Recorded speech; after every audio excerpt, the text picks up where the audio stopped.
Baik, selamat sore. Perkenalkan, nama saya Magdalena Imun dengan NIM 2003030019, kelas A, semester 3, jurusan Sosiologi, Fakultas Ilmu Sosial dan Politik, Universitas Nusa Cendana Kupang. Nah, pada video kali ini saya akan menjelaskan hasil review buku ke-6 dari mata kuliah Metode Penelitian Sosial. Selamat menyaksikan. Baik, kita langsung saja pada tema pertama tentang vitalitas teori dalam inovasi penelitian. Poin pertama, vitalitas teori. Para editor menggunakan kesempatan memproduksi teks untuk menyediakan tempat bagi penulis karir dalam melakukan pekerjaan eksperimental yang kaya secara teoritis yang berkontribusi pada percakapan tentang generativitas dan kemungkinan penelitian pasca kualitatif. Vitalitas teori dalam pembuatan pengetahuan baru adalah gerakan yang berkelanjutan di seluruh teks. Teori sangat penting, artinya teori itu hidup dan pada dasarnya terkait dengan kehidupan. Kemudian poin kedua tentang mempertimbangkan perwujudan dan timbal balik. Teorisasi dalam volume ini memungkinkan perhatian pada perwujudan peneliti sebagai bagian dari aparatus penelitian di seluruh volume. Pola-pola ini memungkinkan munculnya wawasan tentang sifat timbal balik sebagai fenomena ontologis dan penelitian. Seperti dalam problematisasi penelitian pasca kualitatif lainnya, dari keterlibatan peneliti dalam tindakan penelitian. Kegunaan teori ini adalah suatu eksperimen dalam bekerja melalui sifat dan cara kerja timbal balik antara manusia, pengetahuan, dan dunia. Kemudian poin yang ketiga tentang mempertimbangkan praktik teknosains keraguan ontologis. Praktik-praktik teknosains adalah merupakan satu fokus perhatian lain di seluruh volume. Teori ini ditarik untuk memperhatikan pancaran vitalitas yang menampilkan dirinya dalam bermain dengan praktik-praktik teknosains sebagai performatif dan produktif dalam membuat batas-batas tubuh dan pengetahuan.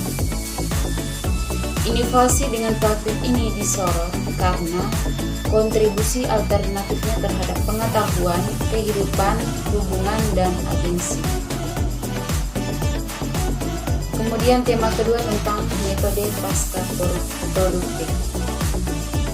Poin pertama, citra buruk dan pasca produksi sebagai partisipasi. Dalam esai berjudul In Defense of the Poor Image, kritikus seni Hito Sharel pada tahun 2012 menggambarkan sebagai karakteristik zaman kontemporer ekonomi yang beredar dalam bentuk file video terkompresi yang diunduh, dimodifikasi, diunggah lagi, dan yang menciptakan publik alternatif dan situs hubungan. Gambar-gambar ini disebut buruk karena berbagai alasan. Mereka diproduksi oleh penulis populer dan amatir dengan estetika eksperimental do-it-yourself seputar pengalaman sehari-hari dan dengan minat ukuran menggabungkan seni dengan kehidupan. Kemudian, poin kedua, mempengaruhi penelitian lambat dan genre pasca produktif. Berlat mengusulkan konsep optimis kejam pada tahun 2011, menyatakan bahwa individu mengatur cara memiliki dunia melalui keterikatan pada fantasi kehidupan yang baik yang tidak bertahan. Fantasi ini berputar di sekitar keinginan untuk mobilitas ke atas dan representasi politik. Berlat berpendapat bahwa keterikatan adalah sebuah optimis.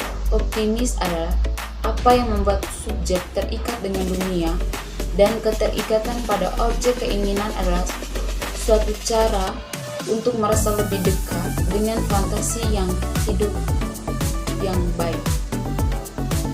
Kemudian tema yang ketiga tentang penyelidikan kualitatif kritis eksperimental. Poin pertama, humanisme, posthumanisme, realisme agen, dan penelitian pasca kualitatif. Studi birakial Travis dan teori tentang ESQ dan keterjeratan yang disengaja didasarkan pada posthumanisme dan materialisme baru. Posthumanisme bukanlah kerangka kerja yang terpadu dan telah diistilahkan dengan berbagai istilah pasca representasi, empirisme baru, materialisme feminis, dan giliran ontologis.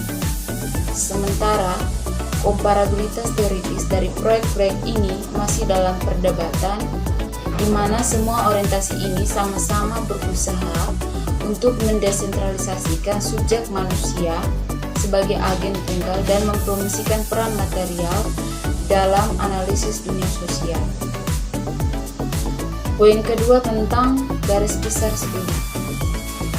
Nah, penelitian ini difokuskan pada kinerja identitas birasial dalam interaktivitas dengan proses penelitian dalam penelitian.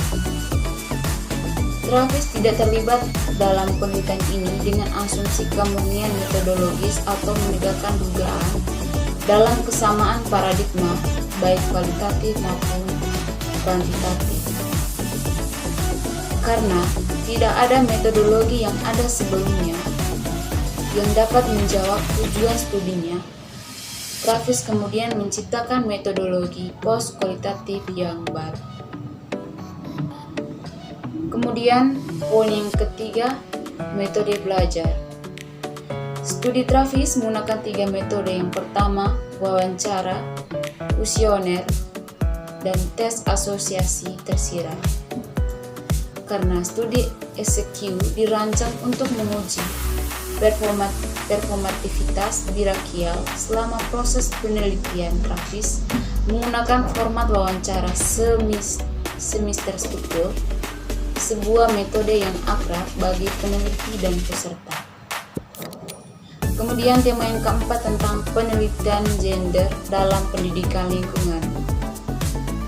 Poin pertama, melakukan penelitian pendidikan lingkungan berbasis gender. Secara historis, ada beberapa contoh pendekatan penelitian pendidikan lingkungan berbasis gender karena berbagai alasan kurang lebih efektif dalam menanggapi pertanyaan gender. Namun, terlepas dari beberapa penelitian yang diartikulasikan dengan jelas dan saran yang bijaksana, masih ada kesenjangan dan tampak marginalisasi isu-isu gender baik dalam penelitian pendidikan maupun lingkungan. Karena konsep gender itu sendiri kompleks, tidak mungkin sampai pada satu jawaban khusus tentang bagaimana melakukan penelitian pendidikan lingkungan yang bergender. Kemudian poin kedua, subjektivitas lingkungan. Nah, salah satu contoh pendekatan penelitian yang berusaha mengganggu gagasan tentang bagaimana peneliti dapat mencoba mengungkap dan mengajikan aspek siap individu itu dan bagaimana mereka memposisikan diri sendiri seperti itu adalah disertasi. Disertasi ini berusaha membuka diskusi tentang implikasi teori dan praksis yang berimplikasi, yaitu terbuka dan tertutup, kemungkinan munculnya perspektif metodologis dan aplikasi pedagogis. Kemudian poin ketiga, mengganggu norma. Seperti yang ditemukan Hart pada tahun 2011, gangguan penelitian pada setiap tingkat pembingkaian dan konseptualisasi, terutama bagi peneliti baru, menghadirkan suatu hambatan. Dia menggunakan refleksi kritis yang signifikan pada proses studi doktoral yang mengangkat pertanyaan tentang subjektivitas lingkungan dan proses subjektivitas. Di sini dia mendasarkan konsep kerjanya yang diinformasikan oleh teori pasca struktural dan kritis dan bekerja untuk meyakinkan komite pengawas doktoral tentang pandangan yang berbeda tentang apa yang dianggap sebagai teori dan praktik dalam kerangka ini. Dia menggambarkan perbedaan antara pandangan anggota komite dokter tentang apa yang dianggap sebagai data dan analisis sebagai tantangan pendidikan ulang. Kemudian tema yang kelima tentang transversalitas dalam penelitian pendidikan. Poin pertama, bagaimana fungsi heterotopia? Di sini heterotopia ini berfungsi untuk menanyakan dan mengungkap kepastian ruang sebagai konstelasi pengalaman. Dengan demikian, heterotopia memberikan titik pandang untuk kritik, komentar, dan pemandangan lainnya. Mereka adalah zona di mana identitas peta makna budaya menghubungkan kekuasaan dan penggunaan teks teknis ditegakkan dengan cara tradisional dan non-tradisional. Kemudian poin yang kedua tentang 5 prinsip heterotopik sebagai metode penelitian yang mengganggu. Yang pertama, sebagai ruang krisis dan penyimpangan. Kedua, mengubah tujuan. Ketiga, situs perbedaan yang disandingkan. Keempat, heterokronisme berhubungan dengan waktu lain. Dan yang terakhir adalah sebagai ritus dan ritual penjaga gerbang. Baik, mungkin ini saja hasil penjelasan review buku ke-6 dari mata kuliah Metode Penelitian Sosial.